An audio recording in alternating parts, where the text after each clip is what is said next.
कहते हैं आस्था अगर सच्ची हो तो भगवान भी झुक जाते हैं। छठ पूजा वही आस्था का पर्व है जहां लोग सूर्यदेव और छठी मैया की पूजा कर धन्यवाद देते हैं उस ऊर्जा के लिए जो इस धरती पर जीवन का आधार है। बहुत समय पहले की बात है, एक महान राजा थे, राजा प्रियव्रत। उनकी रानी का नाम था मालिनी। दोनों ही बहुत धर्मपरायण और न्यायप्रिय थे, लेकिन एक ही दुख उनके जीवन में था कि उन्हें संतान नहीं थी। संतान पाने के लिए उन्होंने अनेक यज्ञ किए, देवी देवताओं की आराधना की, परंतु फिर भी कोई संतान की प्राप्ति नहीं मिली। आखिरकार महर्षि कश्यप के कहने पर उन्होंने एक विशेष यज्ञ कराया।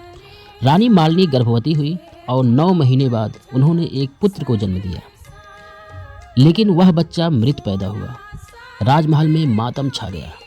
राजा प्रियव्रत ने निराश होकर भगवान से मुंह मोड़ लिया और अपने जीवन का अंत करने का निश्चय कर लिया। तभी आकाश में एक तेजस्विनी देवी प्रकट हुई।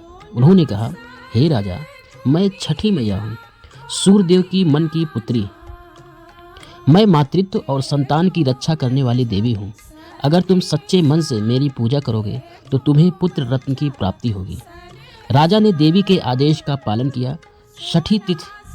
षष्ठी तिथि को उन्होंने उपवास रखा, जल में खड़े होकर सूर्यदेव को अर्घ्य अर्पित किया और पूरे मन से छठी मैया की पूजा की।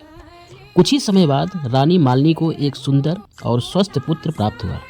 राज्य में खुशियां लौट आई। तब से ही लोगों ने सूर्यदेव और छठी मैया की पूजा करना शुरू किया और यही परंपरा आज तक चली आ रही है। छठ पूजा सिर्फ एक पर्व नहीं, ये है कृतज्ञता का प्रतीक, जहां इंसान प्रकृति, सूर्य और अपनी जीवन देने वाली शक्ति माँ के प्रति आभार प्रकट करता है। छठी मैया से यही प्रार्थना करता है कि हर घर में सुख, शांति और समृद्धि बनी रहे और हर माँ की गोद सदा भरी रहे। जय छठी मैया, जय सूर्यदेव।